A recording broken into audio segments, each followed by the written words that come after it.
Ya. Baik. Kita lanjutkan poin berikutnya agar hidup kita lebih berbahagia di dunia dan mudah-mudahan juga di akhirat. Berusaha hidup tanpa hutang. Berusaha hidup tanpa hutang. Sebelum saya mau lanjutkan, saya tanya, siapa di antara antum yang tidak punya hutang? Coba angkat tangan. Jomblo semua tidak punya hutang. Saya tidak tanya jomblo, saya tanya yang sudah berkeluarga enggak punya hutang, coba angkat tangan. Masya Allah.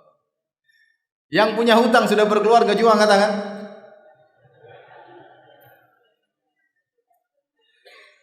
Hadirin hadirat Allah Subhanahu wa taala. Nabi sallallahu alaihi wasallam di antara doa yang paling sering Nabi baca, Allahumma inni a'udzubika minal ma'tham wal maghram. Ya Allah, aku berlindung kepada Engkau dari perbuatan dosa dan hutang. Maka faqala lahu qail, ada yang bertanya kepada Nabi sallallahu alaihi wasallam, ma aktsara ma tasta'idzu minal maghram. Ya Rasulullah, betapa sering engkau berlindung kepada Allah dari berhutang. Maka Nabi menjelaskan kenapa Nabi sering berdoa dengan doa tersebut. Kata Nabi sallallahu alaihi wasallam, innar rajula idza gharima haddatsa fakadzaba. Sungguhnya seorang kalau dia sudah berhutang, maka dia akan berbicara dan dia berdusta. Wa wa'ada fa akhlafa. Kalau dia sudah berjanji, dia akan menyelisihi. Dan inilah contoh ya musibah yang dialami oleh orang-orang yang terlilit hutang. Ya. Kenapa? Ditagih, akhirnya dia enggak punya uang, dia ngomong, ya, minggu depan insyaallah. Padahal enggak ada duitnya sama sekali.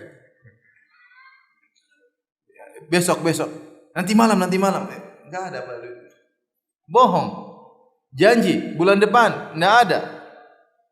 Membuat orang jengkel sama dia, membuat orang marah sama dia. Ya. Makanya kata Nabi sallallahu alaihi wasallam, la tukhifu anfusakum ba'da amniha. Kata Nabi sallallahu alaihi wasallam, janganlah kalian menjadikan diri kalian terjebak dalam kekhawatiran setelah kalian merasa tentram. La tukhifu anfusakum ba'da amniha. Jangan buat kalian terjebak dalam kegelisahan setelah kalian merasa tentram. Apa itu hutang? Orang kalau sudah terlilit hutang, ya, maka hidupnya tidak tentram, apalagi ditagih terus sama yang menghutangkan kepada dia. Ya, apalagi ternyata hutangnya riba, lebih parah lagi. Apalagi ini nonton televisi ternyata banyak yang disita, jantungnya hampir tersita sama bank ya. Takut dia. Dan itu kejadian, orang takut, gelisah. Akhirnya gulanya naik. Ya. Kolesterol tinggi ya. Kenapa? Karena kekhawatiran, ketakutan. Itu dialami oleh orang-orang yang berhutang ya. Sebagian orang cuek dengan hutangnya.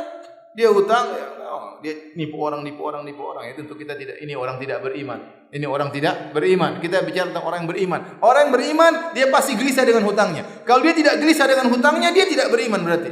Imannya enggak beres. Bagaimana Nabi sallallahu alaihi wasallam waktu ada orang mau disolatkan, Nabi bertanya, apakah dia punya hutang? Tidak, Nabi solatkan. Waktu ada orang lagi mau disolatkan meninggal dunia, Nabi tanya, dia punya hutang? Ada hutang ya Rasulullah. Kata Rasulullah SAW, sallu ala sahibikum. Kalian solat, saya enggak. Nabi enggak mau solatkan solat jenazah. Gimana itu tidak menjadikan gelisah orang yang punya hutang? Kalau antum punya hutang banyak, antum hutang sana, hutang sini, antum tidak gelisah, berarti antum masalah iman antum. Antum tidak peduli dengan akhirat antum. Orang yang peduli dengan akhiratnya, dia pasti gelisah dengan hutang yang terlilit pada dirinya. Karena ini hak orang, akan dimintai pertanggungjawaban pada hari kiamat kelak. Nabi pernah tidak mau solatkan orang yang tidak bayar hutang. Jadi hidup ini kalau tidak punya utang, tentram. Pedagang yang tidak punya utang, tentram. Saya punya kawan pedagang, ada yang punya hutang, ada yang enggak punya hutang. Yang punya hutang, gelisah dia. Ya, mungkin dia punya proyek ini, ada kegelisahan karena suatu waktu ditagih oleh ya orang-orang tersebut yang menghutangkan pada dirinya. Ada teman saya, proyeknya kecil-kecil, tapi dia enggak punya hutang. Alhamdulillah Ustaz, saya enggak punya hutang. Alhamdulillah. Ya, ada tagihan tapi sedikit karena memang prosesnya demikian. Tapi utang di sini, bank sana enggak ada. Hidupnya lebih tentram, dia bisa mengontrol dirinya, dia bisa mengatur dirinya, mengatur proyeknya. Karenanya sebagaimana saya ingatkan semalam, saya ingatkan lagi kepada ibu-ibu jangan suka menjebak para suami untuk apa? Berhutang. Ya. hiduplah dengan kemampuan yang Allah berikan kepada kita. Jangan terlalu berangan-angan tinggi, pingin ini, pingin anu, pingin ini, akhirnya suami dipaksa untuk apa? Berhutang sana sini. Kasihan ya. Hidup dalam hutang ya tidak nyaman ya. Seorang terkadang hidupnya sederhana tapi tanpa hutang dia bisa tidur dengan nyaman. Kemudian saya ingatkan pula, kalau antum ternyata punya hutang, maka jangan tunda-tunda untuk membayar. Ini penyakit yang ada pada sebagian orang. Kalau dia sudah punya hutang sama orang lain, kemudian datang rezeki kepada dia, dia tidak segera bayar hutang. Dia tidak segera bayar hutang, padahal sudah jatuh tempo. Maka timbul syahwatnya untuk membeli barang-barang lagi, untuk membeli aset-aset lagi. Sementara orang yang berhutang kepada dia sudah nagih-nagih. Ya. Ini tidak benar. Ingat sabda Nabi SAW, matalul ghaniyyi dzulmun. Orang yang berhutang nunda-nunda, maka dia berbuat kezaliman. Dia menahan hak orang lain. Semakin lama dia menunda, argo dosanya berjalan terus.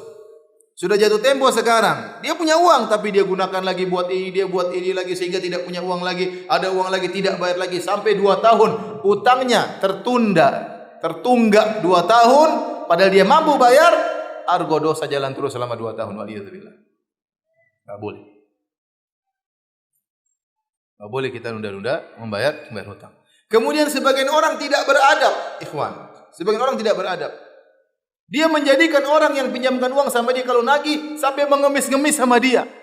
Subhanallah.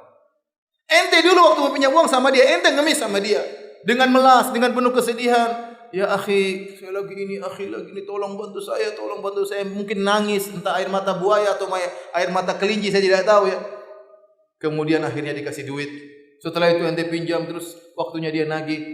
Enggak ada, belum enggak ada. Sampai orang yang nagih itu ngemis-ngemis. Sampai kalau pas antum bayar, orang yang nagih bilang jazakallah khairan. Ini yang jazakallah khairan yang mana? Sampai seakan-akan antum telah membantu dia.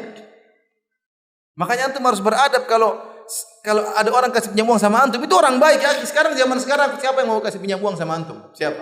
Orang ekonomi lagi susah. Mau pinjaman banyak, bank riba siap kasih pinjaman, bahkan SMS masuk terus ke HP saya. Butuh ini.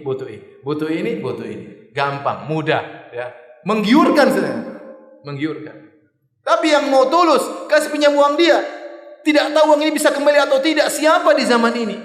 Kalau ada orang pinjamkan uang sama antum sementara dia tahu uangnya bisa kembali atau tidak, itu berarti orang baik. Antum harus ingat jasa baiknya. Kalau punya uang segera bayar, jangan ditunda-tunda. Jadi kalau hidup mau nyaman, kalau bisa tidak punya hutang, maka lakukanlah. Kalau tidak bisa punya hutang, maka lakukanlah. Kalau harus berhutang, tidak ada masalah. Hutang tidak dilarang. Syariat membolehkan kita berhutang, pinjam uang, tetapi pilihlah pada kebutuhan-kebutuhan primer yang benar-benar kita terdesak, membutuhkan bantuan baru. Adapun kita berhutang untuk beli kebutuhan-kebutuhan sekunder, ya buat apa? Dia punya HP, ingin HP yang lebih mewah. Apakah kebutuhan HP yang mewah tersebut primer?